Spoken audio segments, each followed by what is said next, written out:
Hello everyone. In this video we are going to speak about how to do critical appraisal for a patient information leaflet. It can come as a teaching station or a part from a structured Viva discussion. So you will be given one article and you will be asked to critically appraise this article. Sometimes the article may be a patient information leaflet, sometimes it may be a research article or a TOG article. However, most commonly it will be a patient information leaflet. So we have some items to look for in while we are doing the critical appraisal. So first of all, we need to know about the consistency, the clarity, the accuracy, reliability, and availability. So I'm going to speak about every one in details. So first of all, consistency. What is the meaning of consistency? That means that our article is dealing with a single or one relevant topic. We can't put many topics in the same articles because that will cause confusion and that will cause less information to the patient or to the reader about each of them. So it should contain only one topic. Okay, so I brought this leaflet as an example so we can apply whatever we are talking about. This is the patient information leaflet about multiple pregnancy, which is the RCOG patient information leaflet. It's a good example for being critically appraised. So first of all, discussing single important topic or one relevant topic, which is the multiple pregnancy, and we need to know how important is this topic. Like we need to explain to the examiner or to our colleague. We can see this information leaflet is discussing a very important topic, which is multiple pregnancy. That's because it can carry multiple risk factors and it has a specific antenatal care and specific intrapartum care, and also dealing with a high risk patient will be very important to know all the possibilities, and the patient has to be informed about all the risks. So like that, how we talk about the topic or the discussion of the main topic of the article.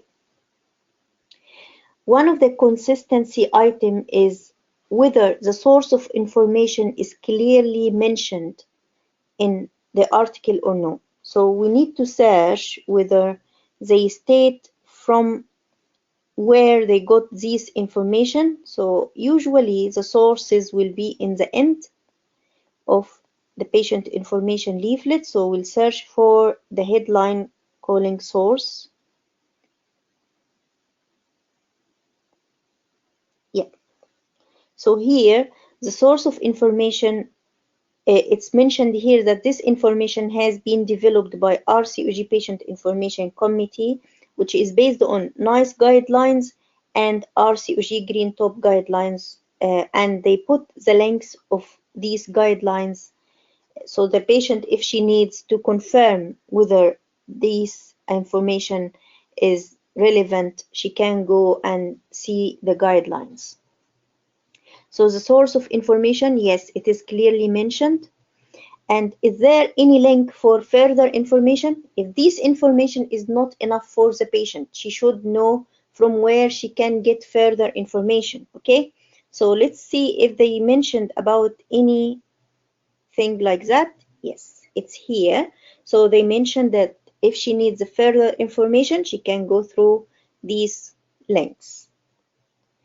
Okay, and whether this patient information leaflet or this article contains a summary. Usually they put a summary in most of the articles. It is put in the end of the articles. They put a small summary for whatever discussed, but usually if it is a patient information leaflet, the summary will be in the front page. So we'll go to the front page here. Yeah, so that's mostly the summary of the patient information leaflet. What about these information? And these are the key points for our information. So they start with a summary and then they will go in further details. So that's called consistency. So again, if we are going to speak about consistency, we need to confirm that we are discussing a single important relevant topic. The source of information is clearly mentioned. The link of further information is mentioned, and the articles contains a summary. Okay, so that is the first thing. The second item in critical appraisal is the clarity. What is the meaning of clarity? Clarity means it's very clear to understand. First of all, we need to see, to be clear, we need a simple lay language. So we should avoid using medical jargons and medical complicated terms, because this patient information leaflets is mainly designed for the patient, is not for the doctors. So we need to speak in a very, very simple lay language. And you know, the font style and size should be a standard one. We shouldn't, like, you know, invent in selecting a very strange font type, or big, very big font, or very small font. So should be a standard font size, style and size, so that it will be easy to read.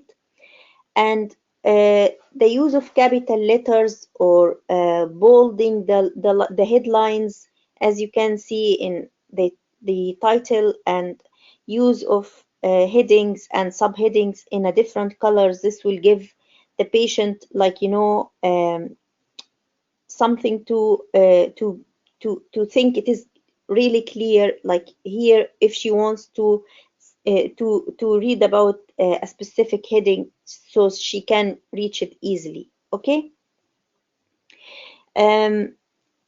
using different colors, and that should be eye-catching and should be simple, not excessively, like, you know, complicated coloring contrast.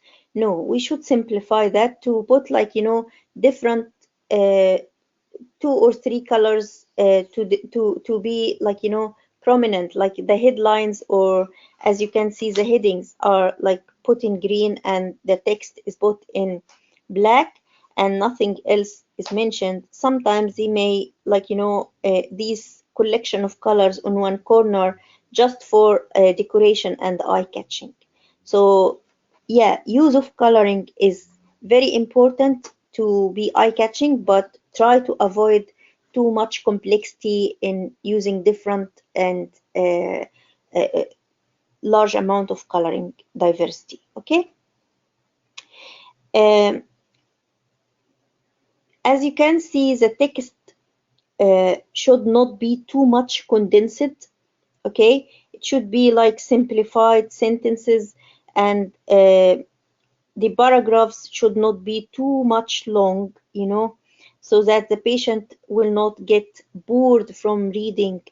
And also, use of bullet points, as you can see here, will be very important, because she should have the items sorted so she can read it in an interesting manner and to be clear, to be catched fast. So we can also use symbols, drawing, pictures, like here, and we, like, you know, we need to label in a simplified way, and that will also like, you know, make the idea very clear to the patient. When she doesn't know anything about the topic and you draw for her, she will understand well. The visual explanation and illustration will help her to understand the condition. So that's also one of the good things in the patient information leaflet. and the format itself is going in questions and answers. Can you see here? What is multiple pregnancy? And then the answer. Multiple pregnancy is a term used, and so on. Will my baby be identical or not identical? My babies. And then, so questions and answer format is the best way to deliver information. So if we use that format, then yeah, we have a clear information mentioned in the patient information leaflet. So let's recap again about the clarity. So we should use simple lay language, avoid using medical jargons.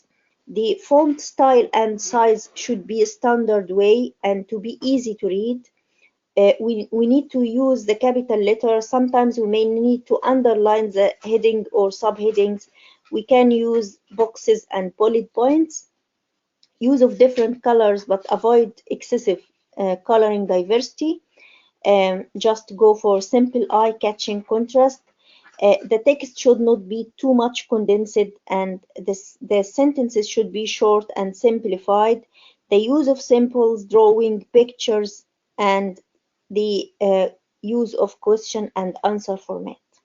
Okay, so we have discussed consistency, clarity. The second or the third thing is the accuracy.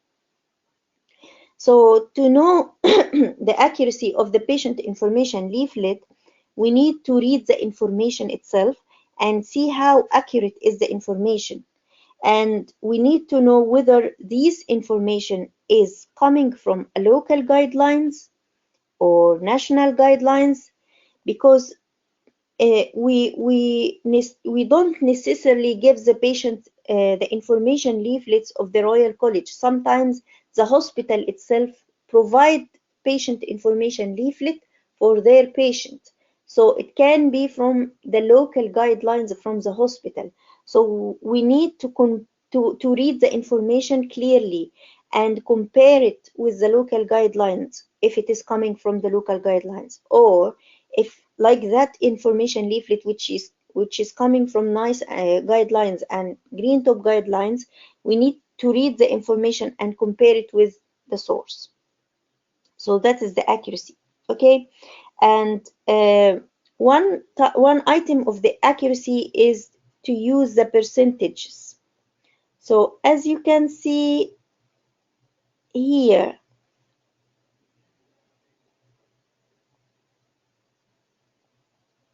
like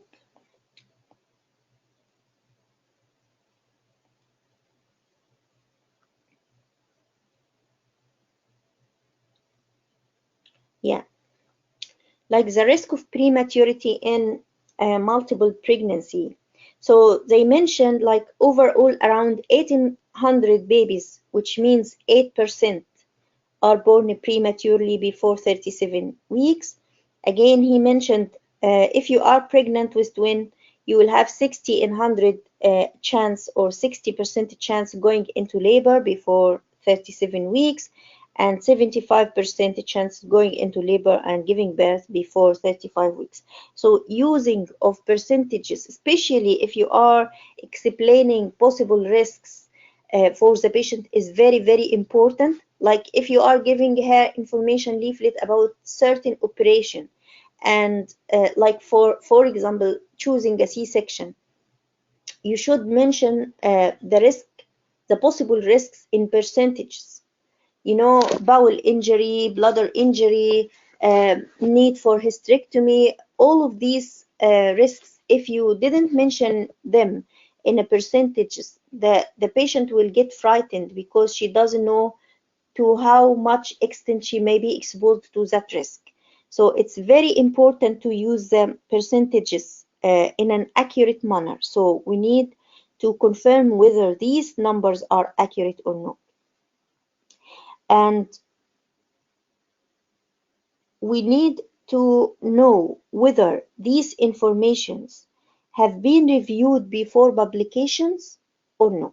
Like, you know, the authorizing institute like the RCOG committee has already done this information leaflet and they decided to publish it tomorrow, for example.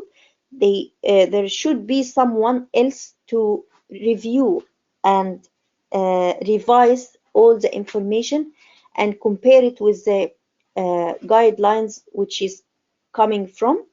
And once reviewed, they should mention here this information has been reviewed by whom. So let's see if it is mentioned anywhere in this leaflet.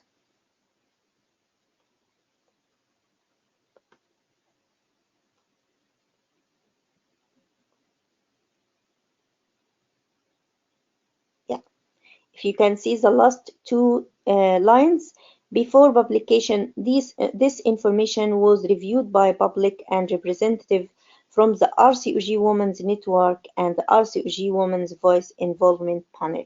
So it is already reviewed. So that's one of the accuracy items. So we have discussed consistency, clarity, accuracy. The next coming is the reliability. Whether this information leaflet is reliable now or no. Because you know the guidelines are keep changing every day. So we need to know whether this is old version or new version. So the most important thing is to see the date of the publication of this information leaflet, if it is mentioned here or no. As you can see, it is published in September 2021. So sometimes they may mention the probable date of review, like they will review it like in 2 years time or whatever. So that's very important to see the date of publication and the name of authorizing institute, like the Royal College of Obstetrician and Gynecologist, if it is mentioned or no. It's not necessarily to be the Royal College. As I told you, sometimes we may give the patient information leaflets which is authorized by the hospital, so the name of the hospital will be there. Or sometimes it's just an author who is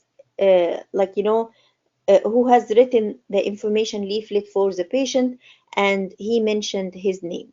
So we need to know who is authorizing this information leaflet, either the hospitals, the RCOG, whoever initiated this information leaflet is mentioned or no, and the date of publication. Okay, and the last item is the availability. So any patient information leaflet which is available should be available in paper version and online version. So the paper version should have some criteria. It should be in A5 size, not too big or too small. And A5 size, the patient can fold it and put it in her handbag easily. And it should not exceed like 10 papers, it should be less than 10 papers, so that you will not give the patient a booklet to read. She will find it difficult to finish all the information. Like less than 10 pages is manageable, so the patient can read it easily. Okay, and the online version should be very accessible, free of charge, and it doesn't need to build account on the website to sign in and open it. Just if she write it on the Google, and she can reach it straight away. So that's the criteria for all RCOG patient information leaflet. If you just write that without signing into your account, if you write the title of the patient information leaflet and press the button, it will open straight away. They don't request you to sign in. They don't request you to make an account before reading this information, and it's very accessible to print. Some of the patient information leaflets now are available in audio version, and they posted them in the YouTube website as well. So that's how to critically appraise any leaflet. most probably the same items can be applied for research and TOG articles, and don't worry, it will be the same. Like, you discuss the consistency, the clarity, the accuracy, reliability, and availability. Okay, thank you.